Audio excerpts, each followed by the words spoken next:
México nunca fue colonia, fue virreinato, complejo, mestizo y deslumbrante. La bandera de la Plaza Colón de Madrid, la más grande de España, nació aquí. No hay forma más sutil ni más perversa de racismo que defender para América Latina aquello que jamás aceptarías para tu propio país.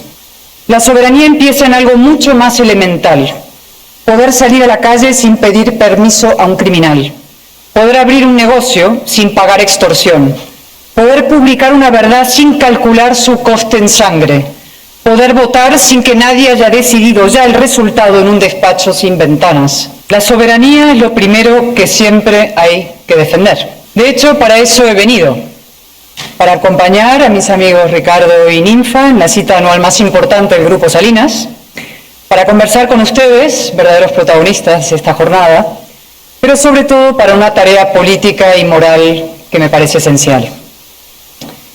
Vengo a defender la soberanía de los mexicanos.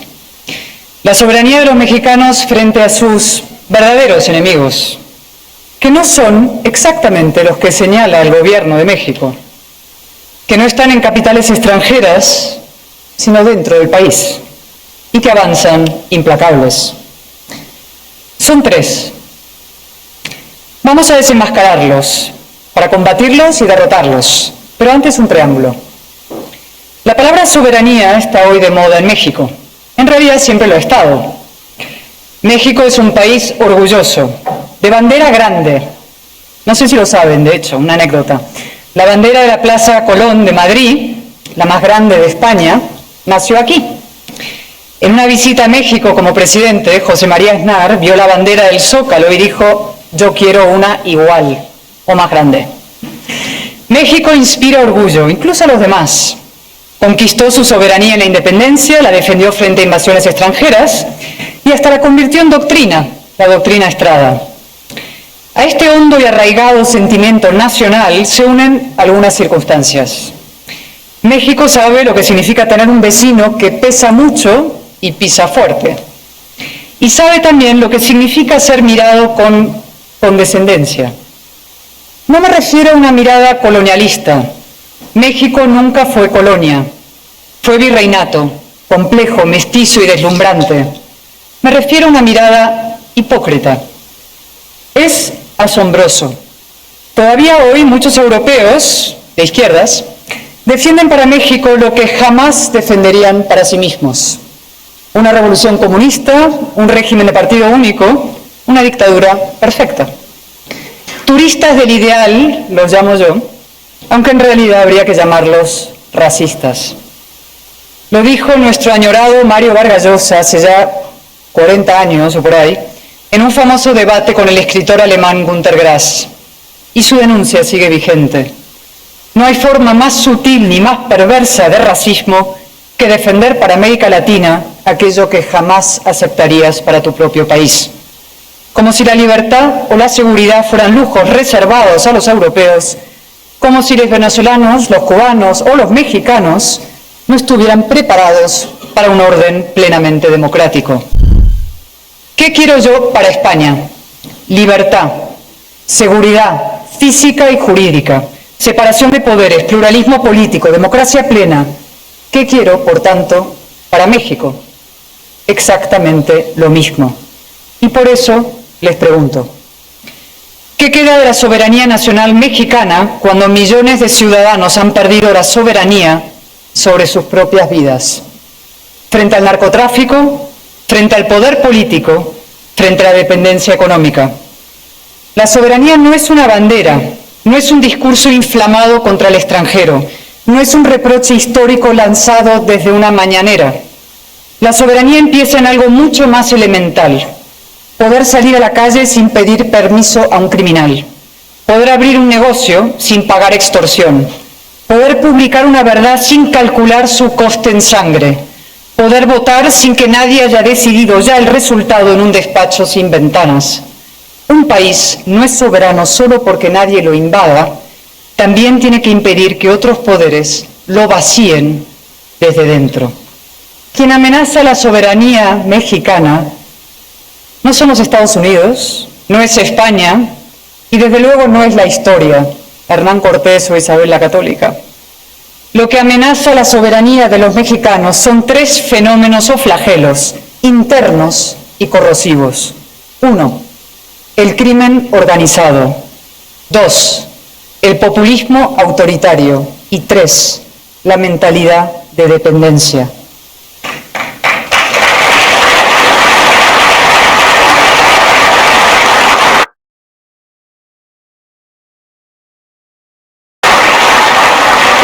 Vamos a examinarlos uno a uno, sin miedo, con el coraje que elogiamos en los patriotas de verdad. Primero, el crimen organizado. En Teuchitlán, Jalisco, hace poco más de un año, salió a la luz lo que los medios bautizaron como el rancho del horror. Cientos de zapatos, mochilas, ropa, restos humanos, cenizas. Un lugar donde el crimen organizado entrenaba reclutas, torturaba a quienes se resistían y se deshacía de los cuerpos. Muchos de esos jóvenes habían llegado allí respondiendo a ofertas de trabajo en redes sociales. Buscaban empleo, encontraron un campo criminal. Buscaban una oportunidad y encontraron una trampa. Unos zapatos vacíos no son una estadística, son una acusación. Una acusación contra quienes gobiernan un país donde semejante barbarie es posible, donde los cadáveres se amontonan, donde la fosa deja de ser noticia porque la frecuencia la ha vuelto paisaje. México tiene hoy más de 134.000 desaparecidos. Tiene decenas de miles de cuerpos sin identificar en depósitos forenses. Tiene madres que buscan restos humanos en terrenos baldíos porque se cansaron de esperar a un Estado que no llega, porque no puede o porque no quiere. He visto los vídeos, las fotografías de esas madres. Una varilla en una mano, una pala en la otra, de rodillas en un descampado, buscando a su hijo bajo la tierra de su patria. No conozco imagen más exacta de una soberanía quebrada. ¿Y qué decir de los muertos? Más de 200.000 asesinados en el último sexenio. La mayoría jóvenes, víctimas y victimarios. El crimen organizado les ofrece lo que el Estado les niega: ingreso, pertenencia, propósito. A cambio, una vida corta. Los cárteles reclutan alrededor de 350 personas por semana. No porque sean irresistibles, sino porque compiten contra un Estado ausente y a veces contra algo peor, un Estado cómplice. México no tiene un problema de seguridad pública en el sentido convencional. Tiene un problema gravísimo de soberanía. Max Weber definió el Estado moderno como la institución que detenta el monopolio legítimo de la fuerza. La frase se cita mucho, pero rara vez se piensa. Monopolio, legítimo, fuerza. Cuando el Estado pierde ese monopolio, no queda el vacío, aparece otro poder. Un poder que cobra impuestos, aunque los llama extorsión, que dicta normas, aunque no publica leyes, que recluta jóvenes, aunque no tenga oficinas de empleo, que controla territorios, aunque no se presente a las elecciones, que decide quién puede hacer campaña y hasta quién tiene derecho a vivir para ejercer el cargo. Pienso ahora en Carlos Manso, el alcalde Carlos Manso, y en los 37 candidatos asesinados durante el último ciclo electoral. 37 candidatos asesinados. No en el Far West, no en una dictadura, en una democracia, o así la llaman. ¿Qué soberanía popular existe cuando un candidato necesita el permiso de un cártel para hacer campaña? ¿Qué ciudadanía es posible cuando una familia sabe que denunciar es más peligroso que callar? ¿Qué república es aquella donde el Estado no entra en Michoacán, en Guerrero, en Tamaulipas y los impuestos los cobran los cárteles? Por eso resulta tan obsceno, no tengo otra palabra, reducir la soberanía a una coartada verbal contra el extranjero. Se exigen perdones históricos por agravios de hace 500 años, mientras miles y miles de mexicanos esperan justicia por crímenes cometidos hace 5 días, 5 meses, 5 años. Se invoca a Cuauhtémoc mientras las madres de Ayotzinapa llevan más de 10 años sin una verdad oficial creíble. Se piden disculpas por la conquista, mientras en Jalisco siguen apareciendo fosas, tantas, tan seguidas, que ya no son noticia. El perdón no es colectivo ni retroactivo. Así que menos teatro histórico y más responsabilidad contemporánea. Defender la soberanía es impedir que el narco se apodere de tu territorio, de tus instituciones, de tu Estado. Defender la soberanía es combatir al crimen organizado, no pactar con él, ni mucho menos plegarse ante él.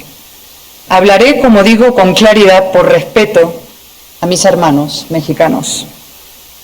Una presidenta que todos los días invoca la soberanía debería empezar por garantizársela a quienes han perdido la soberanía más elemental, la de recorrer su país con libertad, la de enterrar a sus muertos, la de saber qué pasó con sus hijos.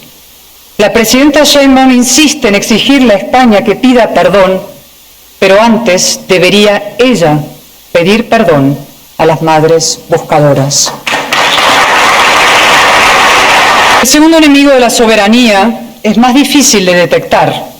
No deja fosas abiertas ni zapatos vacíos. Trabaja con decretos, mayorías parlamentarias y ropaje constitucional. Y muchas veces, atención a esto, en alianza con los mismos criminales de los que acabo de hablar. La captura del Estado mexicano, su pérdida de soberanía, no proviene de un solo frente. Proviene de dos frentes que se funden en uno. Por un lado, los cárteles ocupan territorio, compran voluntades, imponen su ley. Por el otro, el populismo autoritario desmantela las instituciones que podrían frenarlos, elimina los contrapesos que podrían controlarlos, destruye los árbitros que podrían juzgarlos. Juntos, los enemigos de la soberanía se potencian. El narco necesita impunidad, el populismo necesita financiación y amparo. La fusión tiene un nombre: narcoestado, el antónimo exacto del ciudadano soberano. Donde manda un narcogobernador no hay gobernados libres. Donde hay un narcopresidente no hay república. Donde el crimen y el poder se confunden, el ciudadano se convierte en súbdito, sino en rehén. Esta es hoy la mayor amenaza a la soberanía de los mexicanos. No viene de fuera. No la ejerce ningún gobierno extranjero con marines o servicios secretos. La imponen quienes dicen gobernar en nombre del pueblo, pero lo hacen en beneficio propio o de poderes fácticos que nadie controla. Lo comenté la primera vez que intervine en esta universidad, bastión del conocimiento y de la libertad. La democracia no consiste solamente en votar. Las urnas otorgan un mandato, no una patente de corso. Ganar las elecciones no da derecho a quedarse con todo, con el Congreso, con los jueces, con los árbitros, los reguladores, la información pública, con la verdad oficial. México conoce bien ese sistema. Lo sufrió durante décadas. Las siglas han cambiado, pero conviene reconocer el perfil, la silueta.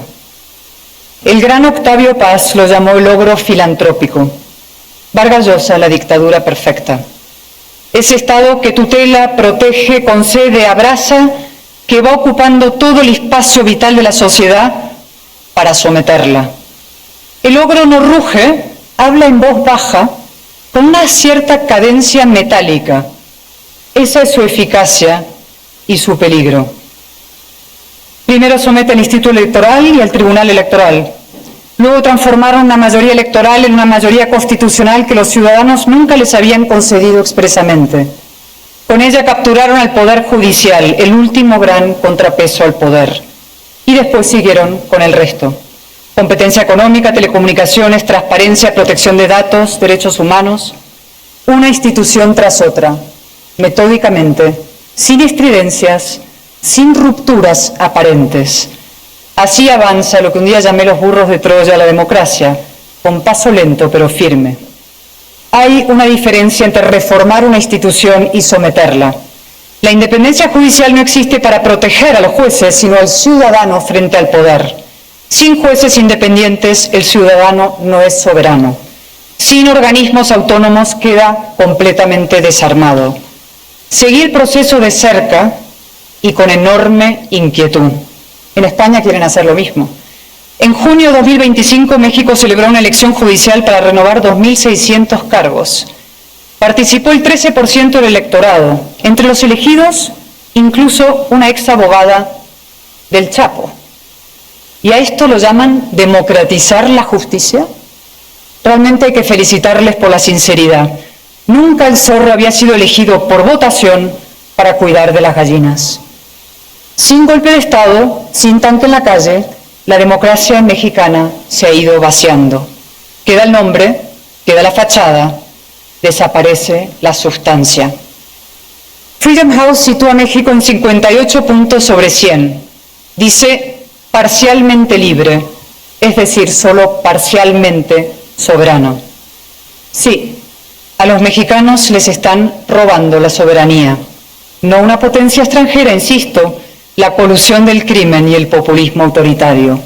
Y esto afecta a todos y en todo.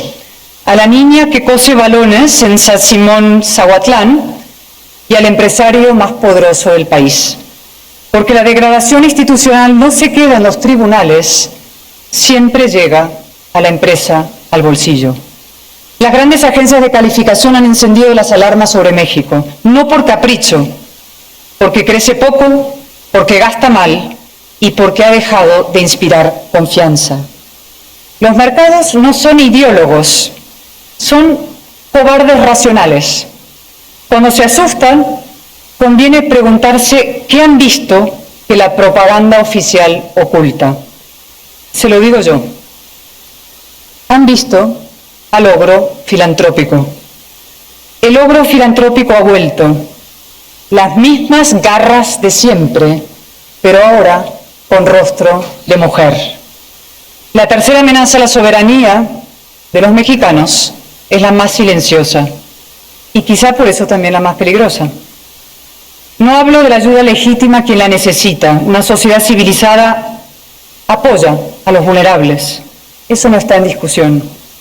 Lo que está en discusión es otra cosa. Una política social puede levantar a una persona o mantenerla en el suelo. Puede hacer ciudadanos más libres o votantes más cautivos. Esa es la diferencia moral entre una política social liberal y una política social populista. La primera mira al ciudadano de pie, la segunda lo prefiere de rodillas. El populista se disfraza de hada madrina, lo decía yo aquí cuando vine, pero en realidad es un padrino, a lo Vito Corleone. Te da algo hoy para que le debas todo mañana. Y ahí aparece otra forma de pérdida de soberanía. No la soberanía del Estado, la soberanía de los individuos, de las personas. Un ciudadano deja de ser plenamente dueño de su destino cuando su horizonte vital depende de la voluntad del poder. Cuando el esfuerzo propio deja de ser el camino principal para prosperar y es sustituido por la expectativa de una ayuda, una subvención, transferencia. Ayudar al vulnerable, como he dicho, es una obligación moral, pero convertir la dependencia en modelo social es una forma de dominación. Porque además, un ciudadano que depende del poder tiene más dificultades para enfrentarse al poder, para discrepar del poder, para decirle no al poder. Y la capacidad de decir no al poder es la esencia misma de la soberanía. Tocqueville lo advirtió hace ya casi 2 siglos. Existe una servidumbre que no necesita cadenas, un poder tutelar que se ofrece a conducir a los hombres siempre que acepten no conducirse por sí mismos. No aplasta, acostumbra. De nuevo, el ogro filantrópico. México ha reducido pobreza en los últimos años, es verdad. Un discurso serio no selecciona solo los datos que le convienen, pero las preguntas importantes vienen después. ¿A qué coste económico, institucional y moral? ¿Con más productividad o con más transferencia? ¿Con más empleo formal o con más clientela? ¿Con más capacidades o con más dependencia? La economía mexicana está estancada, crece muy por debajo de su potencial y ustedes lo saben mejor que nadie. Un empresario no invierte solo porque existan incentivos fiscales, invierte cuando confía, cuando hay reglas que se cumplen, cuando un contrato vale lo que dice, cuando un juez no mira al poder antes de dictar sentencia.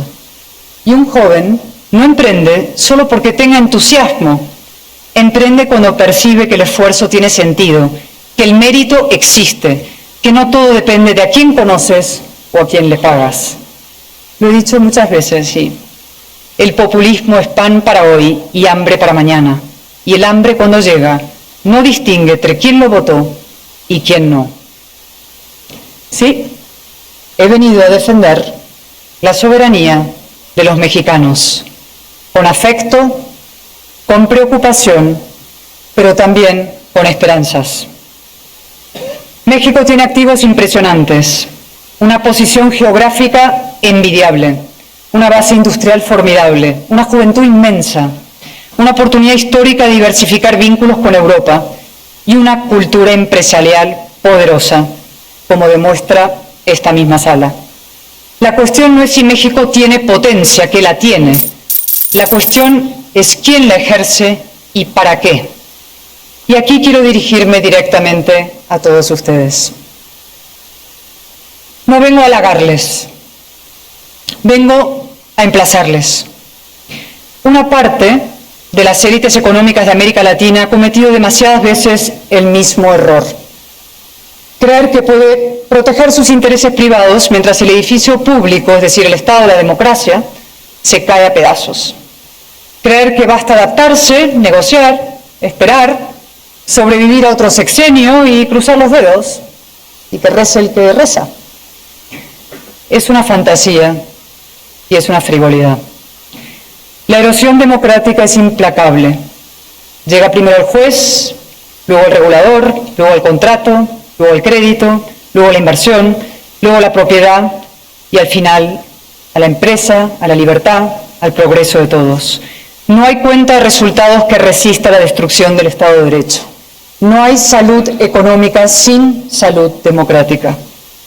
Lo digo con más convicción que nunca, lo moral es lo eficaz. Defender jueces independientes no es romanticismo jurídico, es defender las condiciones materiales de la prosperidad. Defender una prensa libre no es capricho liberal, es defender el sistema de información sin el cual ningún mercado funciona. Defender seguridad jurídica no es una demanda corporativa, es defender la confianza sin la cual ninguna inversión es posible. Un empresario que calla ante la destrucción institucional puede ganar tiempo, pero pierde el país. Y perder el país es el peor negocio que existe, una ruina asegurada. Por tanto, no tengan miedo, no se escondan, no se coloquen de perfil, no confundan prudencia con pasividad, alcen la voz cuando toque alzarla, que es ahora. Vuelvo al principio. Soberanía. Es una palabra preciosa, pero conviene desconfiar de los gobiernos que usan las grandes palabras nacionales para evitar las grandes preguntas nacionales. La soberanía no puede ser un biombo para ocultar desaparecidos, para tapar los datos económicos, para convertir cualquier crítica en injerencia. Una nación adulta no teme a la crítica. Solo los gobiernos inseguros confunden discrepancia con ataque a la patria. México no se defiende negando sus problemas, sino encarándolos. Sé que una española, hablando de México y de la soberanía de México, puede resultar para algunos un poco incómodo. Lo entiendo, pero también sé otra cosa. Vengo de un país que conoce también el deterioro institucional, el uso sectario de la historia, la captura del lenguaje, la colonización del Estado, la tentación populista, y por eso hablo, no desde la superioridad, desde la experiencia y desde el afecto. La historia entre México y España es demasiado compleja, demasiado fecunda y demasiado íntima como para dejarla en manos de propagandísticas. No somos enemigos hereditarios. Somos parte de una conversación larga, difícil, mestiza, conflictiva y creadora. Reducirla al agravio es empobrecerla y también es una forma de distracción. Mientras se discute el pasado con España, el crimen captura el presente. Mientras se exige perdón por la conquista, miles de mexicanos exigen encontrar a sus hijos. Mientras se invoca la soberanía frente al extranjero, demasiados ciudadanos la pierden ante poderes internos. La gran pregunta mexicana no es si México será soberano frente a España. Esa batalla terminó hace 2 siglos. La gran pregunta es si los mexicanos serán soberanos frente al miedo, frente al abuso y frente a la dependencia. Ahí es donde se juega el futuro. La independencia de México fue una gesta nacional, la reforma una gesta liberal, la democratización una gesta cívica. La próxima gesta mexicana ya está señalada: rescatar la soberanía de los mexicanos, que ningún joven tenga que escoger entre emigrar, depender o enrolarse al crimen, que ningún empresario tenga que pagar al delincuente para poder trabajar, que ningún periodista tenga que calcular si una verdad merece una bala, que ningún juez tenga que mirar al poder antes de dictar sentencia, que ninguna madre tenga que buscar sola a su hijo bajo tierra. Eso es soberanía. No la soberanía como eslogan, ni como agravio, ni como coartada del poder. Soberanía como vida digna, como ley, como seguridad, como independencia personal, como capacidad de decir no. Y para eso, México necesita una cosa más, muy importante, decisiva: una alternativa. Una alternativa política, a la altura de su desafío histórico. Lo ha explicado Ninfa de manera brillante en su intervención. Hay unas elecciones decisivas el año que viene y un curso decisivo por delante, histórico. México no necesita que nadie apele a su orgullo como nación, porque lo tiene. Lo que necesita es orientar ese orgullo hacia la tarea más difícil, la exigencia a uno mismo. Porque no hay forma más alta de patriotismo que combatir la degradación de la propia patria. La elección es muy sencilla: soberanía o crimen organizado, soberanía o populismo autoritario, soberanía o dependencia, soberanía o narcoestado, soberanía o, pónganle ustedes las siglas o el nombre y apellido, todos sabemos cuáles son.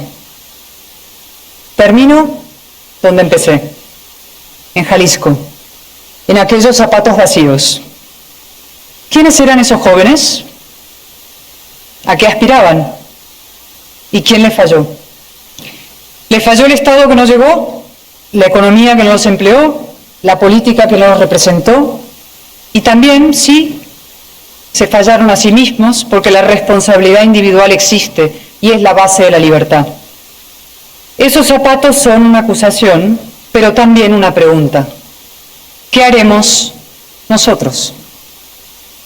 El México que defiende su soberanía ya existe. Está disperso, desorganizado, no siempre representado, pero existe. Está en millones de ciudadanos corrientes que cada día cumplen con su deber sin esperar privilegios ni excusas. Está en la cultura de la responsabilidad. Y cuando una nación conserva su energía moral, todavía puede corregir su rumbo. Y México puede corregir su rumbo. Yo tengo un lema que me acompaña desde hace años y con esto acabo: que por mí no quede. Se lo digo a mis hijas, a mis amigos, a mis aliados, y quiero decirlo hoy también aquí: que por ustedes tampoco quede. Sean valientes, sean exigentes, sean soberanos en el sentido profundo de la palabra, verdaderos dueños de su destino, es decir, mexicanos. Muchas gracias.